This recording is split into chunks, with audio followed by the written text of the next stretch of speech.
Previous class में हम लोगों ने सरफासी और इसके इनकॉर्पोरेशन के बारे में जाना था। डिफिनेशन जानी थी, एनपीए क्या होता है, क्वालिफाइड बायर क्या होता है। आज हम लोगों को सेक्शन 4 से स्टार्ट करना है, जो कि अपना cancellation of certification of registration है। तो जो आपका एसपीवी है वो रजिस्टर्ड होती हैं आरबीआई के थ्रू। उनका जो रजिस्ट्रेशन है वो कैंसिल कैसे होता है, उसका क्या प्रोसेस है, इसके बारे में इसमें बताया गया है। Reserve Bank of India can cancel the registration of certification of assets reconstruction company ARC, जिनको हम लोग एसपीवी भी बोलते हैं, अंडर द सर्टेन कंडीशन। कुछ कंडीशन है।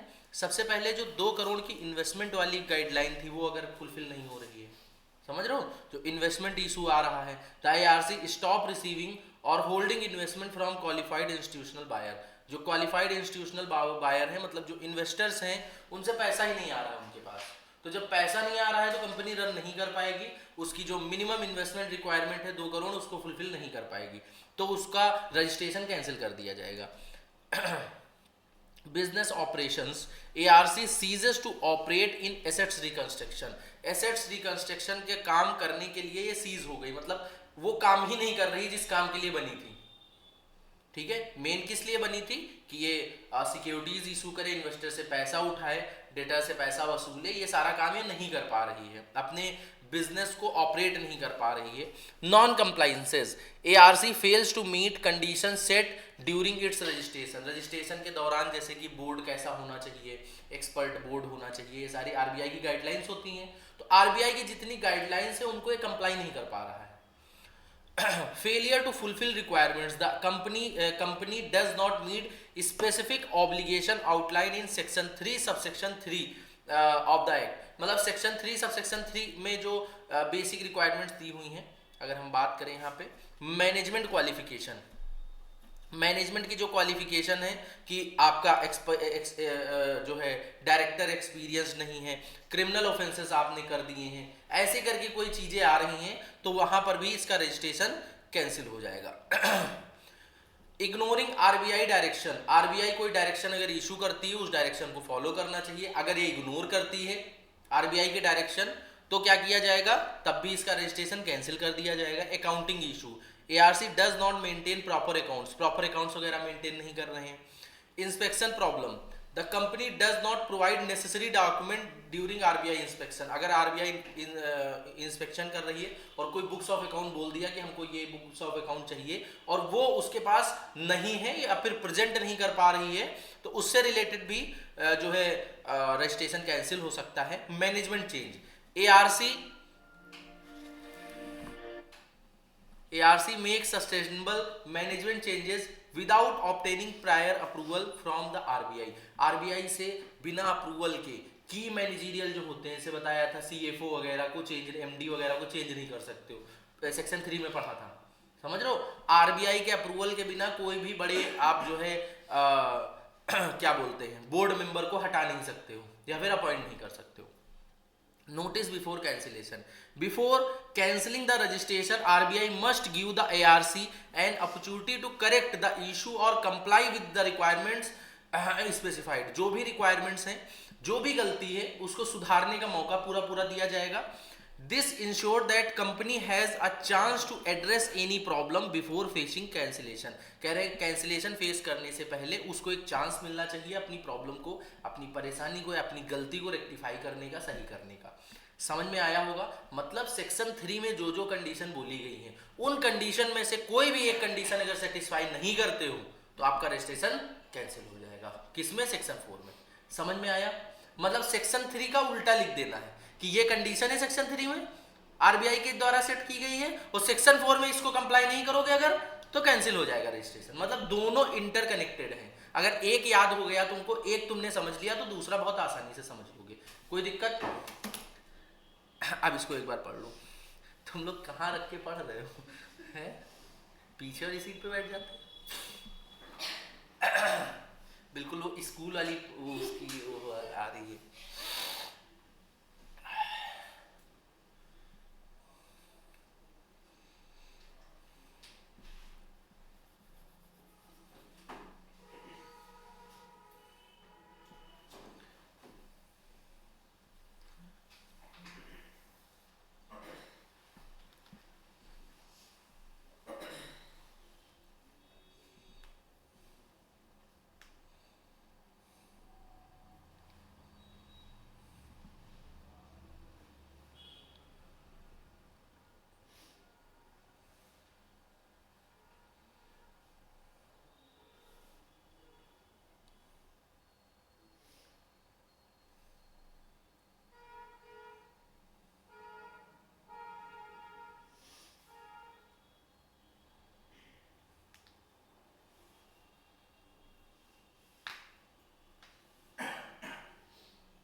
जो आपके इन्वेस्टर होते हैं, इन्वेस्टर में क्वालिफाइड बायर में हमने पढ़ाया था कि कई टाइप के इन्वेस्टर होते हैं। एक इंस्टीट्यूशनल इन्वेस्टर्स होते हैं, मतलब जिनका काम ही है इन्वेस्टमेंट करना, मतलब काफ़ी सारी फर्म्स होती हैं, काफ़ी सारी संस्थाएं होती हैं जो इन्वेस्टमेंट करती हैं, ठीक है, तो उसको हम लोग इंस्टीट्यूशनल इन्वेस्टर बोलते हैं। एक इंडिविजुअल इन्वेस्टर होता है, जैसे कोई नॉर्मल इंसान जो आपकी कंपनी में इन्वेस्ट करता है, समझ लो।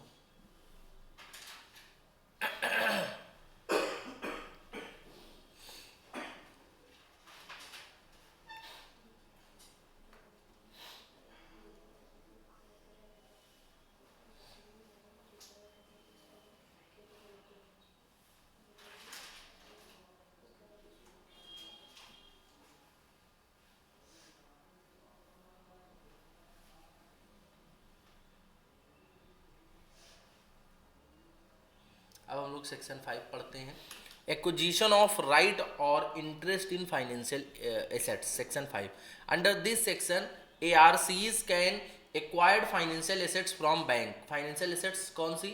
जो डेटर्स होते हैं, ठीक है, जो आपके फाइनेंशियल एसेट्स हैं, जो आपके डेटर्स हैं, उनको जो है बैंक से एक्वायर कर लेती है, मतलब बैंक से ले लेती है और उन्हीं को मार्केटेबल सिक्योरिटीज में कन्वर्ट करके इन्वेस्टर्स को बेचती है, मतलब इन्वेस्टर को वही दिखा के पैसे उनसे लेती है। फ्रॉम बैंक और financial institution regardless of other agreements और लॉज। सबसे पहले उसी को, जो डेटर होते हैं या आप एसेट्स कह ले, फाइनेंशियल एसेट्स, उसको इशू करती है एज अ सिक्योरिटी। तो सबसे पहला पॉइंट है issuing security. ARC can issue debenture, bonds और similar security to the bank और financial institution in exchange of financial assets. The term of the this exchange are agreed upon the both parties.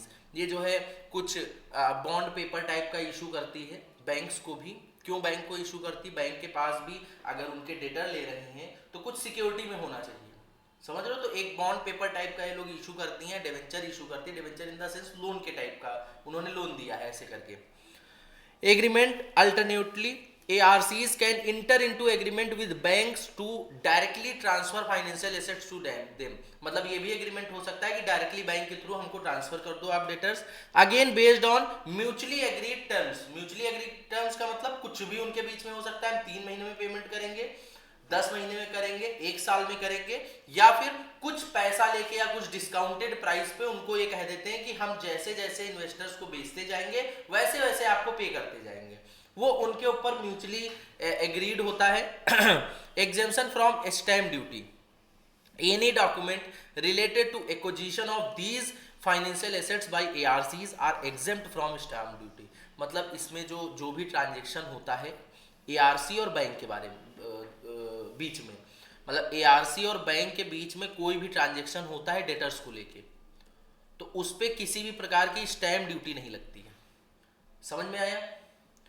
As specified by the Indian Stamp Act. अब उसके लिए Indian Stamp act पढ़ने की जरूरत नहीं, खाली इतनी बात याद रखनी है कि एसेट्स रिकंस्ट्रक्शन कंपनी और बैंक के बीच में जो भी ट्रांजेक्शन होता है डेटर्स को लेके, उसमें जो है जो भी एग्रीमेंट होता है, जो भी कॉन्ट्रैक्ट होता है, उस टाइम पे होगा, स्टैम्प ड्यूटी नहीं लगेगी उस पर। This means that no extra tax need to paid on these transaction making the process smoother for ARC। मतलब कोई एक्स्ट्रा टैक्स वगैरह नहीं लगता है, जिससे कि प्रोसेस स्मूथ रहता है। ये सारी चीजें इसको पढ़ लो, फिर हम लोग आगे बढ़ते हैं।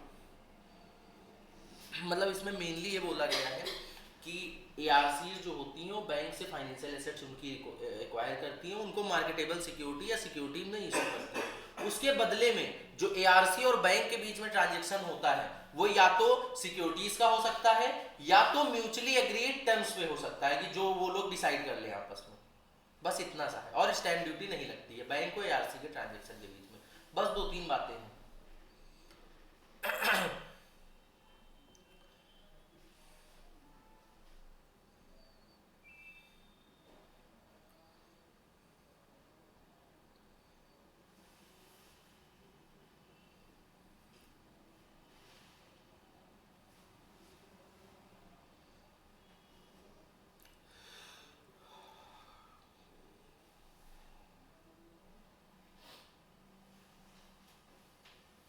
सर जैसे कि जो ARC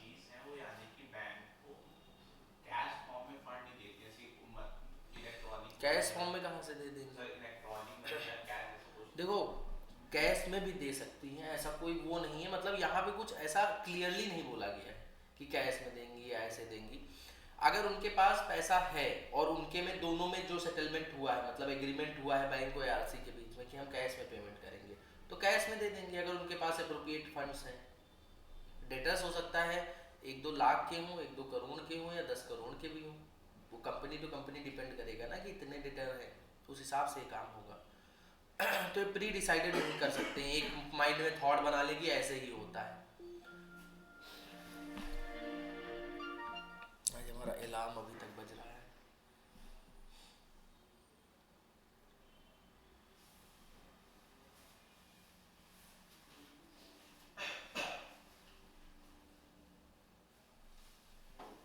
आज हम रेगुलर से 20 मिनट लेट उठे हैं, इसके चक्कर में हमारी आज पूजा अधूरी रह गई। हम सोचे क्लास ज़्यादा जरूरी है, भगवान से कल मिल लेंगे।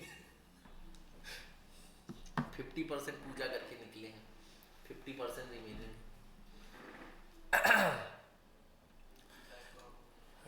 बैकलॉग लग गया। कल क्लियर करना पड़ेगा। नहीं हम शाम को भी नहाते हैं ना, शाम को क्लियर कर देंगे। इस समय भी हम रात में भी नहाते हैं, नहा के सोते हैं, समझ रहे हो। वर्कआउट वगैरह करते हैं तो उसके बाद फिर होता है कि नहा के वो करो। दो बार हम नहाते हैं, ठंडक में भी गर्मी में, मतलब साल के 12 महीने 2 बार। यहाँ लोग देखते हैं एक बार में आफत आ जाती है। इस समय 15-15 दिन हम तो सुनते हैं लोगों के मुंह से, कहते हैं हमने 1 हफ्ते से नहीं नहाए हैं, संडे को नहाते हैं जब धूप निकलती है। होता है ऐसा? क्यों कृष्णा? अरे हम पूछ रहे हैं ऐसे ही, तुम कह रहे हो हमसे क्यों पूछ रहे हैं? तुम रोज नहाते हो, मुझे पता है। नहीं नहाते हो? मना कर रहा है। Measures for assets reconstruction, section 9। Assets reconstruction company ARCs can various actions to help recover debts from the borrower. Borrower से डेब्ट वगैरह रिकवर करने के लिए क्या क्या ये चीजें ये लोग कर सकते हैं ARCs? देखो, मैनेजमेंट चेंज कर सकते हैं। जो भी बारोवर है उसकी कंपनी है, उसका मैनेजमेंट चेंज कर देंगे। ARC कैन टेक ओवर और चेंज द मैनेजमेंट, मतलब खुद के अंडर में कंपनी ले लेंगे पूरी कंट्रोल में, या तो उसका मैनेजमेंट चेंज कर देंगे, नए लोग नया स्टाफ जो है अपॉइंट करेंगे, जिससे कि उसके ऑपरेशंस वगैरह इंप्रूव हो पाए, मतलब लॉस में चल रहा है तो प्रॉफिटेबल बनाया जा सके। सेल और लीज, बिजनेस को सेल कर सकते हैं या फिर उसको लीज दे सकते हैं, पार्ट और all the borrowers business to recover funds, मतलब जितने भी बारोवर हैं या उनको सबको, या तो उसके किसी पार्ट को लीज या तो सेल पे भी कर सकते हैं। डेप्ट rescheduling, ARCs can rearrange the payment schedule for debt owned by the borrower, making it easier for them to pay back। मतलब जो रीपेमेंट शेड्यूल है, जैसे 5 साल में पेमेंट करना था तो उसको 10 साल कर सकते हैं, समझो, इंटरेस्ट वगैरह लगा के पेमेंट को रीशेड्यूल कर सकते हैं। जो उनकी ड्यू डेट्स थी उनको फिर से जो है देख सकते हैं, डिस्कस कर सकते हैं आपस में। Enforcement of security interest, they can enforce their right to secured assets as allowed by the law. जो सिक्योर्ड एसेट्स उनके अगेंस्ट में थी उसमें अपना इंटरेस्ट वो कर सकते हैं। सिक्योर्ड एसेट्स मतलब अगर ARC डेटर वगैरह है तो हो सकता है कुछ सिक्योर्ड एसेट्स भी रखी हो उसके बदले में। Settlement of dues, ARCs can negotiate and settle outstanding डेब्ट विद द बारोवर। सेटल कर सकते हैं, जैसे मान लो कह रहे हैं तुम्हारा 10 रुपए का लोन है, पता है हमको NPA हो गया है, 8 ही दे दो। समझ रहे हो, ऐसे करके होता नहीं है कि अभी मान लो 50,000 हमारे कहीं फंसे हैं, हम कहेंगे 40 ही दे दो अगर 1 साल हो गए। समझ रहे हो, हम कहे दो, जितने देने उतने दो लेकिन खत्म करो। ये वाला चीजें भी हो सकता है, मतलब सेटलमेंट हो सकता है। Taking position, they have the authority to take position of the secured asset. जो भी सिक्योर्ड एसेट्स हैं उनकी लैंड वगैरह हम पड़ी हुई हैं, पेपर्स वगैरह पड़े हुए हैं, उनको हम अपने कब्जे में ले सकते हैं फॉलोइंग लीगल प्रोसीजर जो भी होगा। डेप्ट टू इक्विटी कन्वर्जन, कह रहे हैं जो डेप्ट है हमारा, मान लो लोन है, पैसा फंसा है, उसके बदले में उनकी कंपनी का कुछ पार्ट ले लें, इक्विटी में कन्वर्ट करा लें। इक्विटी का मतलब होता है शेयर ऑफ ओनरशिप, ठीक है। ARCs can convert part of the borrowers डेप्ट into shares of the borrowing company, allowing them to hold on equity stake।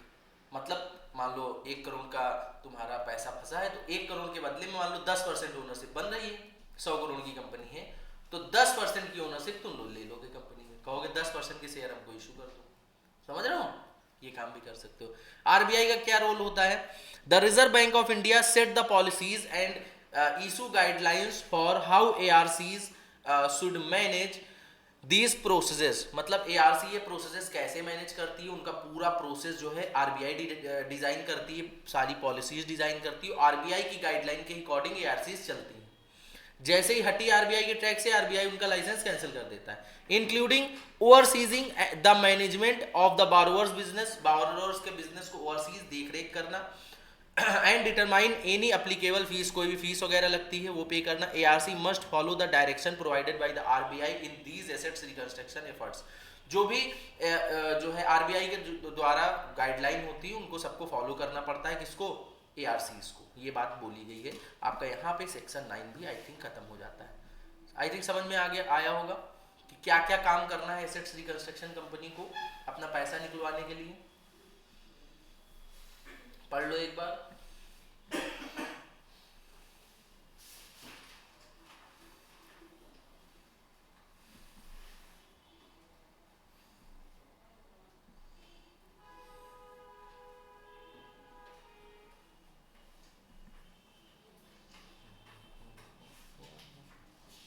इस बार इस समय ठंडी में पानी पीते हुए भी डर लगता है कि ठंडा होगा। गुड।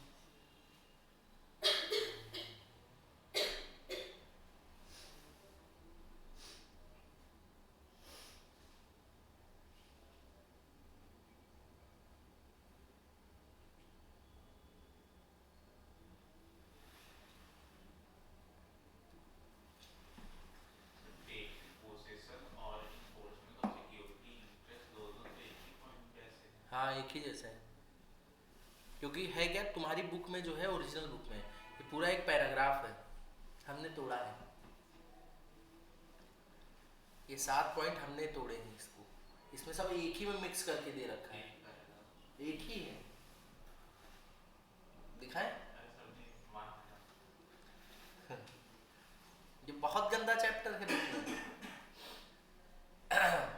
तुम एक काम करना, कोई एक टॉपिक छोड़ देंगे इसमें, वो बुक से पढ़ लेना होमवर्क के लिए, ठीक है? सही बता रहे हैं, मजा आ जाएगा। हमने जब पढ़ा था पहली बार ये चैप्टर, सर के ऊपर से गया था, बिल्कुल बिल्कुल सर के ऊपर से।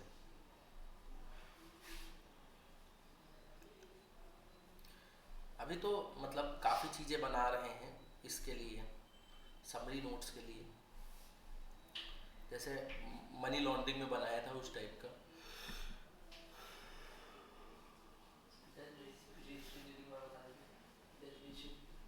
डेप्ट रिशेड्यूलिंग का मतलब है, जैसे तुमने हमसे कोई पैसा लिया, ठीक है, और तुमने कहा कि सर हम जो है 3 महीने में उसको थोड़ा थोड़ा करके, मान लो 33% करके चुका देंगे। तुम हमारे पास आए, बात किया कि सर हमारे पास पैसे नहीं, ये प्रॉब्लम हो गई है, तो हमने कहा कोई नहीं, जो तुम 3 महीने में देने वाले थे वो तुम 6 महीने में दे देना। समझ रहे हो? तो क्या किया, तुम्हारे डेप्ट को हमने रिशेड्यूल कर दिया। समझ में आया? कहाँ पे? सेटलमेंट ऑफ ड्यू, हाँ निगोशिएट कर सकते हैं आउटस्टैंडिंग डेप्ट को। हाँ ऑलमोस्ट वही, निगोशिएट का मतलब कोई 10 रुपए दे रहा है तो 8 रुपए। देखो दोनों पॉइंट अलग हैं, 3 और 5। 3 में क्या है कि डेप्ट को रिशेड्यूल करना, रिशेड्यूल का मतलब केवल पेमेंट का टाइम इधर उधर करना है आगे पीछे। सेटलमेंट का मतलब है कि पैसे को हम कम ज्यादा कर रहे हैं, डेप्ट का अमाउंट चेंज हो रहा है, ये समझ लो सेटलमेंट वाले में।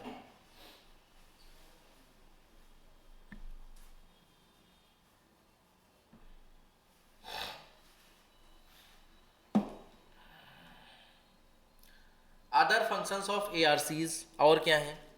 एजेंट फॉर रिकवरी सेक्शन 10 में है। ARC can act as a agent for the bank और फाइनेंशियल इंस्टीट्यूशन। बैंक या फाइनेंशियल इंस्टीट्यूशन के लिए एक एजेंट होता है जो बारोवर से पैसा निकलवाता है, कह सकते हैं इसको। To help recover debts from borrower, they do this for a fee for the both the parties agreed upon. एक फी के लिए कह लो या अपनी कुछ कमाई के लिए करते हैं ये लोग, कि बीच का जो भी पैसा होगा वो हम ले लेंगे। ठीक है। Manager role, ARC can serve as a manager in specific cases as outline in another section in the law. ये एज अ मैनेजर जो है सर्व करती है for mutually agreed fees. Receiver role, if appointed by the court और tribunal, ARC can act as a receiver to manage assets. Assets को manage करने के लिए एज अ रिसीवर भी काम कर सकती है। ये 3 पॉइंट बताए गए हैं। हालांकि एग्जाम में अदर फंक्शन नहीं आएगा, फंक्शन ही आएगा क्या क्या काम करती है एआरसी, समझ रहे हो? अदर फंक्शन करके कभी नहीं आता है, वो भी आएगा भी तो 3 पॉइंट पूछेंगे वो लोग। ठीक है। लिमिटेशन ऑन बिजनेस एक्टिविटीज, ये क्या है? ARC that are registered must get prior approval from RBI before starting any business other than securitization and assets reconstruction। अगर सरफासी के लिए जो है रजिस्टर्ड हुई है, अगर कोई और काम करना है तो आरबीआई से तुरंत उसको क्या करना पड़ेगा? परमिशन लेना पड़ेगा। विदाउट आरबीआई के परमिशन, ये है स्पेशल पर्पस व्हीकल, मतलब एक ही पर्पस के लिए बनाई गई है। अगर कोई दूसरा काम स्टार्ट करना है तो जो भी आपकी अथॉरिटी है उससे परमिशन लेना पड़ेगा। अथॉरिटी यहाँ पे आरबीआई है। Clear? If ARC was involved in other type of business before the law come into effect, मतलब सरफासी आने से पहले अगर कोई दूसरा बिजनेस ये करती थी, ठीक है, it must stop those activity with in 1 year from the law commencement. जब से ये लॉ आया है वहां से 1 साल तक का समय दे रहे हैं कंप्लाई करने का। जो भी बिजनेस वगैरह चला रहे हो उससे पहले उसको बंद कर दो। अगर नहीं बंद किए जो भी अप्रोप्रिएट पेनल्टी होंगी या बिजनेस का लाइसेंस वगैरह कैंसिल हो सकता है आरबीआई के द्वारा। RBI oversights, the RBI can require information from ARCs. ARCs से इंफॉर्मेशन ले सकती है, कुछ भी मांग सकती है, किसी भी कंपनी का डाटा। ऑडिट्स करवा सकती है, इंस्पेक्ट कर सकती है, उनके ऑपरेशन, उनका जो काम काज है उसको चेक कर सकती है कैसा हो रहा है। The RBI also set policies and issue guidelines that ARC must follow their function. ये तो पूरी उसमें चैप्टर में लिखा है कि आरबीआई की जो गाइडलाइन है, जो वो बोल रहा है, वो एआरसी को फॉलो करना पड़ेगा। समझ में आया? आई थिंक चीजें क्लियर हुई होंगी सेक्शन 10 तक। कोई दिक्कत? पढ़ लो एक बार, उसके बाद हम लोग सेक्शन 11 पढ़ेंगे। राज बुक नहीं लाए क्या? बैग में रखिए, निकालने में जो है ठंडक बहुत हो रही है सर, बुक को ठंडक लग जाएगी। अंदर ही रहने दीजिए। वो एक ऐड नहीं आता मतलब पहले, पर्दे में रहने दो। वो जॉनसन बेबी का है नहीं, वो जो प्रोडक्ट्स होते हैं उसके पहले एड्स बहुत क्रिएटिव आते थे, बढ़िया बढ़िया, मजा आता था। एक आता था सेंटर फ्रेश का एड, शायद तुम लोगों ने देखा हो, जिसमें वो लाइट जल जाती है। सेंटर फ्रेश का आता है, दांतों में लाइट जल जाती है, ट्रेन के आगे उसको खड़ा कर देते हैं, कहते हैं लाइट की क्या जरूरत। ऐसे ऐसे क्रिएटिव ऐड चले।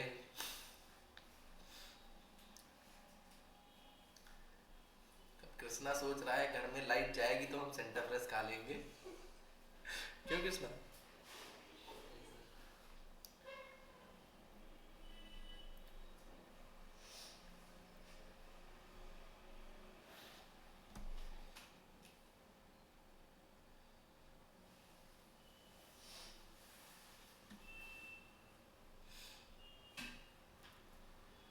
राज क्लास किए थे कल वाली, रात वाली?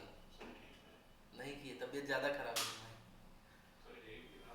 इन लोगों से पूछो, कितनी मजा आ रही है।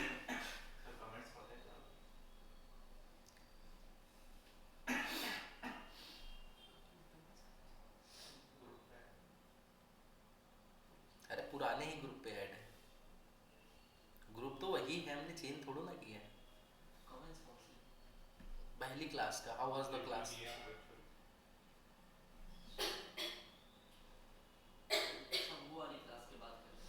पता नहीं, एक बच्चा हमने भेजा था, पता नहीं कौन ऐड है ऐप पे, भेजा था ना हमने, अब वो रिप्लाई किसी ने नहीं किया, अभी उठा के रिमूव कर देंगे, जब किया ही नहीं किसी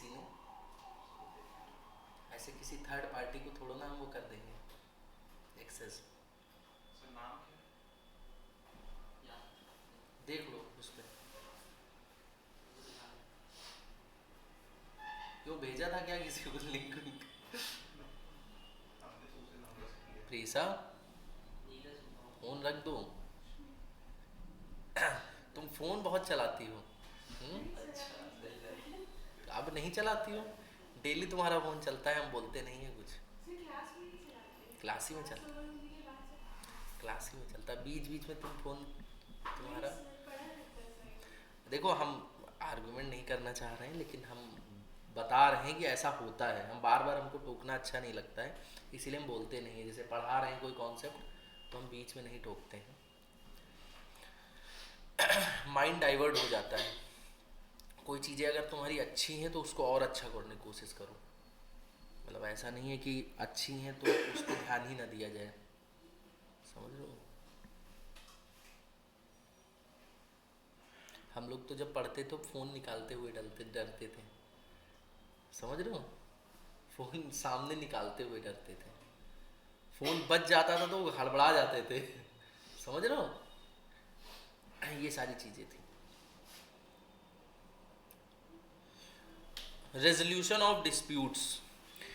If there is any disagreement regarding securitization, assets reconstruction, or any unpaid amount including interest between the parties such as bank, financial institution, assets reconstruction companies or qualified institutional buyer, the dispute will resolve through the, क्या लिखा है?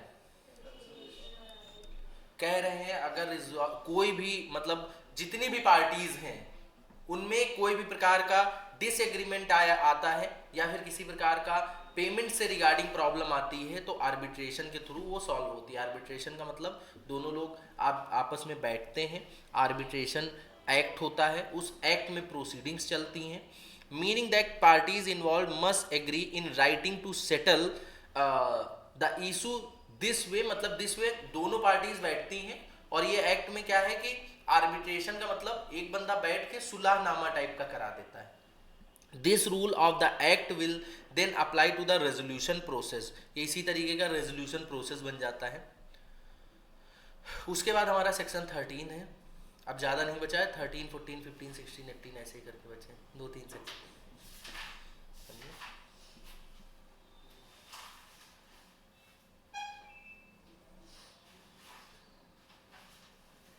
Enforcement of security interest. This section outlines how secured creditors like banks or financial institution can enforce their right over secured assets without needing to go to court. जो भी आपके bank या financial institution है वो अपने rights को कैसे जो है इन्फोर्स कर सकते हैं सिक्योर्ड एसेट्स पे। Enforcement without court. Secured creditors can enforce security interest directly as allowed by the act. मतलब डायरेक्टली इन्फोर्स करा सकते हैं अपना इंटरेस्ट सिक्योर्ड जो है जो सिक्योर्ड क्रेडिटर्स होते हैं। जैसे कि मान लो बैंक है या फाइनेंशियल इंस्टीट्यूशन है, अब इनकी एसेट्स हैं सिक्योर्ड एसेट्स। सिक्योर्ड एसेट्स मतलब डेटर्स, तो ठीक है। अब इनको ये कैसे जो है इनसे पैसा निकलवा सकते हैं बिना कोर्ट जाए, तो ये आपका क्या बोलते हैं ARC के थ्रू हम लोग निकलवाते हैं पैसा, ठीक है। उसी प्रोसेस को यहाँ पे थोड़ा एक्सटेंड करके बताया गया है। डिफॉल्ट बाय बारोवर, अगर बारोवर डिफॉल्ट करता है, if borrower fails to repay the डेप्ट and their account is classified as NPA, ठीक है। NPA हो गया मतलब कह रहे हैं देंगे ही नहीं। The creditors can send a notice requiring full repayment with in 60 days। कह रहे हैं NPA हो रहा है तो एक नोटिस क्रेडिटर इशू करेंगे। क्रेडिटर कौन होगा? बैंक। बैंक जो है नोटिस इशू करेगा कि 60 दिन के अंदर अंदर जो भी आपका NPA है उसका पेमेंट हमको दो, ठीक है। नोटिस में क्या क्या डिटेल होगी? नोटिस में अमाउंट होगी, कितना अमाउंट है आपका सिक्योर्ड एसेट्स का, that will be enforce if debt is not paid. Borrowers representation, अब बारोवर का रिप्रेजेंटेशन होगा, उसका रिप्रेजेंटेटिव होगा एक। If the borrower objects to the notice, अगर उसको नोटिस से प्रॉब्लम है, ऑब्जेक्ट करना चाहता है, the creditor must consider their consent and respond within 15 days। 15 दिन के अंदर क्रेडिटर मतलब बैंक उसका रिस्पॉन्ड करेगा, ठीक है, कि तुम्हारा अकाउंट एनपीए है, तुम पेमेंट क्यों नहीं करना चाहते हो, इसका क्या रीजन है, अपना पक्ष बताओ। If the objection are rejected, अगर ऑब्जेक्शन रिजेक्ट हो गया बैंक के द्वारा, the creditor can manage the borrowers business related to the dept.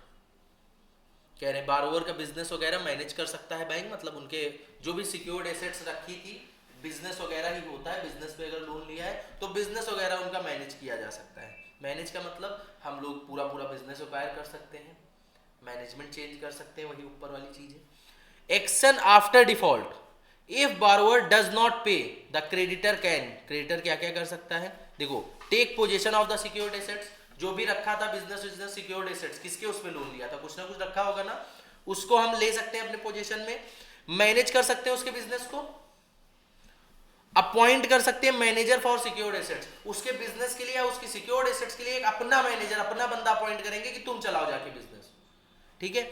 Require payment for from anyone who owns money to the borrower for the secured assets, मतलब borrower की जगह पे जो भी उस मनी को ओन कर रहा है, उस सिक्योर्ड एसेट्स को ओन कर रहा है, उसका लड़का कर रहा है हो सकता है उस समय, उससे हम पैसा लेने के लिए, मतलब उसके हम पेमेंट को रिक्वायर्ड है कि हम उस पर्सन से पेमेंट लेंगे, समझ रहे हो।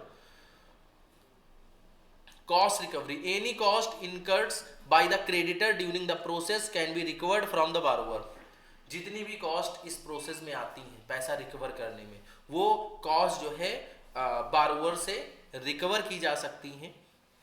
Auction rules, if an immovable property is not bid on at auction for specified reserve price, the creditor can bid on its for the future sale. कह रहे हैं ऑक्शन का रूल क्या है, कोई इमूवेबल प्रॉपर्टी है जैसे लैंड हो गया, बिल्डिंग हो गया, इसको अगर बिड नहीं हो पाई, एक रिजर्व प्राइस होता है कि इसी प्राइस पे इसको बेच सकते हो, तो उसको फ्यूचर सेल के लिए हम लोग रख सकते हैं कि फ्यूचर में इसको हम ऑक्शन करेंगे।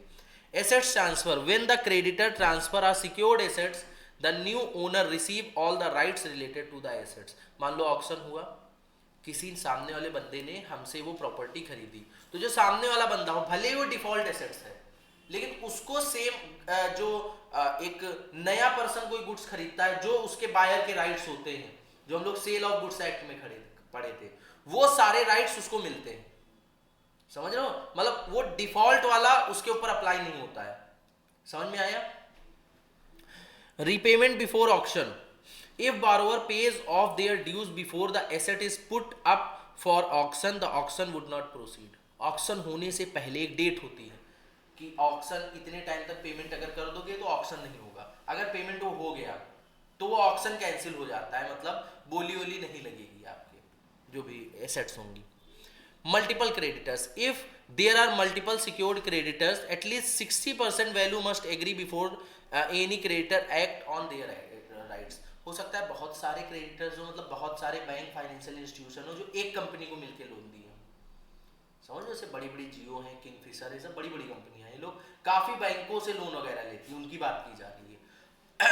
तो एक डिसीजन पे 60% लोग एग्री होने चाहिए। मान लो उसके बिजनेस को बेचना है, तो जितने भी क्रेडिटर हैं उसमें से 60% लोग एक ही डिसीजन पे होने चाहिए कि ये काम करना है इनके बिजनेस के साथ, समझ में आया। Balance dues, if the sale of secured assets does not cover all dues, अगर सेल कर दिया फिर भी सारे ड्यूज क्लियर नहीं हुए, पैसा ज्यादा था, the creditor can approach the डेप्ट रिकवरी ट्रिब्यूनल, जो DRT बोलते हैं, ठीक है, डेप्ट रिकवरी ट्रिब्यूनल, या फिर कोर्ट पे के पास जा सकती है जो कि रिकवर करेगी रिमेनिंग अमाउंट उस बंदे से। Right again guarantors, secured creditors can also pursue guarantees or sell pledged asset without taking previous steps। कह रहे हैं जो सिक्योर्ड क्रेडिटर्स हैं वो भी परस्यू करेंगे एज अ गारंटीज या फिर सेल करेंगे प्लेज्ड एसेट जो प्लेज रखी गई थी विदाउट टेकिंग प्रीवियस स्टेप, कोई भी इसके पहले स्टेप वो लोग नहीं ले सकते हैं। Authorised officers taking rights can be exercise by authorised officer of the secured creditor, secured creditor जो बैंक वगैरह के होंगे उनके एथोराइज्ड ऑफिसर जो होंगे, अगर कोर्ट में केस चला गया तो वो लोग सारी चीजें अब मैनेज करेंगे। बारोअर की कुछ रिस्ट्रिक्शंस होती हैं, after receiving notice from the creditor, borrower अपना बिजनेस वगैरह सेल नहीं कर सकता, लीज पे नहीं दे सकता है जब तक जो है जो क्रेडिटर था, बैंक था, उसकी रिटन कंसेंट नहीं होगी। मतलब आपने किसी से लोन लिया है और आपने अपने घर के बदले में लोन लिया है, तो घर तब तक नहीं बेच सकते हो जब तक सामने वाला बंदा एग्री नहीं करेगा, जिसके पास आपने उसको प्लेज रखा हुआ है, गिरवी रखा हुआ है। समझ लो, इसको पढ़ लो, थोड़ा सा बड़ा है, ठीक है। क्यों, मतलब सर, तुम समझाओ। मतलब सर उस एआरसी ने ही सारा प्लेस दिया है तो बैंक से तो रिलेशन हट गया ना पूरा, एआरसी और एम्प्लॉयज बोरोवर्स। ऐसा नहीं है, देखो हमने बताया कि वो उनके बीच में म्यूचुअल एग्रीमेंट होता है कि बैंक पैसा वसूलेगा या एआरसी वसूलेगा। कई कई केसेस में बैंक के पास ही लाइबिलिटी होती है, पैसा तुम ही वसूलोगे। एआरसी का काम क्या होता है कि इंस्टेंट फंड प्रोवाइड कर देता है बैंक को, समझ रहे हो, और उसके बदले में वो फीस लेता है, मतलब इंटरेस्ट चार्ज करता है बैंक से, ये समझ लो। बैंक का क्या होता है, पैसे कम मिल रहे हैं लेकिन तुरंत मिल रहे हैं, हम उससे आगे बिजनेस कर लेंगे, समझ रहे हो। तो अगर देखा जाए, हमने बताया था एग्जाम्पल बताते समय फर्स्ट में, प्राइमरी रिस्पॉन्सिबिलिटी हमेशा बैंक की रहती है अगर लफड़ा हुआ, समझ रहे हो। तो बैंक के पास हमेशा प्राइमरी रिस्पॉन्सिबिलिटी है कि वो चीजें वसूलेगा।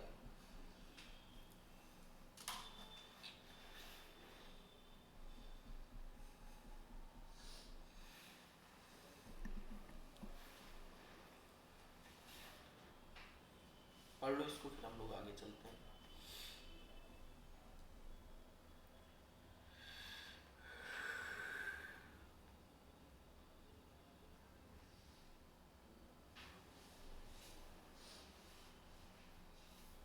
जिस दिन तुम्हारा डेली मैसेज आता है सर रुक जाइएगा आज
आगे बढ़ते हैं। Management and effect of take over of management. अगर आप जो है टेक ओवर कर लेते हैं किसी दूसरे के बिजनेस के मैनेजमेंट वगैरह का, तो उसको क्या इफेक्ट आएगा? Management take over, when an ARC take over the borrowers business it can appoint new director, new director appoint कर सकती है। If the borrower is a company, अगर कोई कंपनी है तो नया डायरेक्टर वगैरह अपॉइंट कर सकती है, या फिर एडमिनिस्ट्रेटर जो होता है वो पूरा अपॉइंट कर सकती है अदर टाइप ऑफ बिजनेस के, मतलब उसका पूरा जो एडमिन होता है वो चेंज कर सकती है। Public notice, the secured creditors must public notice in both English language में और लोकल लैंग्वेज, जो भी जहाँ पे कंपनी का रजिस्टर्ड ऑफिस सिचुएटेड है वहाँ पे जो है नोटिस पब्लिश करेगी कि कंपनी का जो मैनेजमेंट है वो चेंज हो चुका है, कंपनी को अपने इफेक्ट में ले लिया गया है, ऐसे करके। Vacating office, once the notice is publish all existing director, या फिर जो पूरा एडमिन डिपार्टमेंट है वो ऑटोमेटिक क्या हो जाएगा? ऑफिस को वेकेंट कर देगा, ऑफिस को छोड़ देगा। Termination of contract, all contract with the vacated director, सब सारे जितने भी कॉन्ट्रैक्ट पहले किए गए थे सारे टर्मिनेट हो जाएंगे, खत्म हो जाएंगे। Director appointment, share holder can not nominate और appoint new director without consent of the secure creditors approval, जब तक बैंक वगैरह का अप्रूवल नहीं होगा तब तक आप नया डायरेक्टर वगैरह अपॉइंट नहीं कर सकते हैं, शेयर होल्डर भी। Winding up, no legal proceeding to wind up the company और appoint or receiver can happen without the secure creditor consent, किसी भी प्रकार का आप कंपनी को खत्म नहीं कर सकते, वाइंड अप वगैरह नहीं कर सकते, कंपनी खत्म किए दे रहे हो, वहाँ जो है अभी पैसा इतना बाकी है। देखो जैसे जीएसटी हो गया या कंपनी हो गया, इसमें अगर कोई भी 1 रुपए का भी पैसा बाकी है सब किसी का, तो तुम खत्म नहीं करवा सकते हो, समझ रहे हो? चाहे जितना तुम हाथ पैर मार लो, जब तक तुम सारे अपने ड्यूज क्लियर नहीं करोगे तब तक जो है आप जो है वो क्या बोलते हैं आप वाइंड अप नहीं करवा सकते हो कंपनी को। या फिर जीएसटी की बात करें तो जीएसटी में भी जब तक 1-1 रुपए 1-1 रिटर्न पीछे से अभी तक 1-1 रिटर्न भरोगे तब जाके आप जीएसटी क्लोज करवा सकते हो। ये कहा जाता है कि बनवाना तो बहुत आसान है, जैसे क्रिएट करना है कंपनी, जीएसटी रजिस्ट्रेशन लेना है, कंपनी बनवाना, लेकिन क्लोज करना उतना ही ज्यादा कठिन है। अच्छा, अगर एक बार सारा पैसा रिकवर्ड हो गया तो फिर से मैनेजमेंट रिस्टोर हो सकता है, मतलब फिर से अपॉइंट कर सकते हो वही मैनेजमेंट, उसमें कंपनी के शेयर होल्डर्स की अपना मर्जी चलेगी इसमें। उसके बाद जो क्रेडिटर होगा बैंक और एनबीएफसी होगा उनका कोई भी प्रकार का रोल नहीं रहेगा, रिस्टोर कर सकते हो अपना पुराना मैनेजमेंट। क्लियर? नो कंपनसेशन, हाँ रिस्टोर हो जाएंगे। मान लो पुराना एम्प्लॉय आएगा तो पुराने कॉन्ट्रैक्ट रिस्टोर हो जाएंगे। रिस्टोरेशन का मतलब यही हुआ कि जो भी पुराना मैनेजमेंट था, पुराने तरीके से काम हो रहा था, उसको आप अपने तरीके से कर सकते हैं, या फिर नया करना चाहो नया कर सकते हो। हाँ टर्मिनेट हो रहे थे, रिस्टोर का मतलब है वो सारी चीजें फिर से जो है आ जाएंगी मैनेजमेंट वाली, रिस्टोर हो सकता है, हाँ रिवोक हो जाएगा। No compensation to director for loss of his office, जैसे हम लोगों ने शायद ये फाइनल में भी सेक्शन है कंपनी लॉ में कि अगर मान लो कोई डायरेक्टर अपॉइंट किया है तो डायरेक्टर की टेन्योर से पहले उसको अगर आप कंपनी से हटा रहे हैं तो उसके बदले में आपको कंपनसेशन देना पड़ता है, लॉस ऑफ हिज ऑफिस, समझ रहे हो? वो कंपनसेशन यहाँ पे अप्लाई नहीं होगा। मतलब मान लो 5 साल के लिए एक डायरेक्टर अपॉइंट हुआ है, आपने 2 साल में या 1 ही साल में उसको हटा रहे हो तो कंपनसेशन मांगेगा, क्योंकि अब वो कहीं पे दूसरी जगह डायरेक्टर ऐसे अपॉइंट नहीं हो सकता है ना। अभी मान लो 5 साल की लिमिट 2 बार ऐसे करके लिमिट होती है ना, तो उसकी तो लिमिट बेकार गई, तो 3 साल उसके बेकार गए, जो आगे के होंगे 2 साल के लिए तुम्हारे यहाँ काम किया तो उस 3 साल का कंपनसेशन आपको देना पड़ेगा। यहाँ पे वो रूल अप्लाई नहीं होता, कह रहे डायरेक्टर और manager who loss their position due to take over are not entitled to any compensation for their losses of the office. कह रहे कोई भी लॉस होता है अगर ऑफिस का उनका तो यहाँ पे कंपनसेशन नहीं मिलेगा उनको। समझ में आया? आगे बात करें, लास्ट सेक्शन आपका section 18, appeal to appellate tribunal. Section 18, borrower और anyone affected by the secured creditors, अगर क्रेडिटर्स वगैरह से आप इफेक्टेड हैं, action can apply to the DRT, DRT को आप अप्लाई कर सकते हैं। If person unhappy with a DRT order, अगर डीआरटी कोई ऑर्डर करता है उससे अनहैप्पी हो, आप 30 दिन के अंदर उस ऑर्डर से कहाँ जा सकते हो? एपीलेट ट्रिब्यूनल में जा सकते हो। उसके बाद क्या करेंगे? To file an appeal, the borrower must deposit 50% of the claim or determine debt amount whichever is lower. मतलब जो claim amount है उसका 50% या तो जो डेप्थ था, समझ रहे हो, वो अमाउंट दोनों में से जो लोअर वाला होगा उतना पैसा डिपॉजिट करना पड़ेगा. The appellate tribunal can reduce the amount but not below the 25% of debt. इस अमाउंट को अगर चाहे तो एपीलेट ट्रिब्यूनल रिड्यूस कर सकता है, लेकिन मान लो डेप्ट आपका 100 करोड़ का है तो 25 करोड़ आपको एपीलेट ट्रिब्यूनल में जमा ही जमा करने पड़ेंगे. मतलब 25% से कम नहीं कर सकता है इस अमाउंट को. ठीक है, ये जो मिनिमम डिपॉजिट अमाउंट होगी ये एमसीक्यू में आ सकता है तुम्हारे. ठीक है, तो ये चैप्टर यहाँ पे खत्म होता है और कोई दिक्कत हो तो तुम लोग पूछ सकते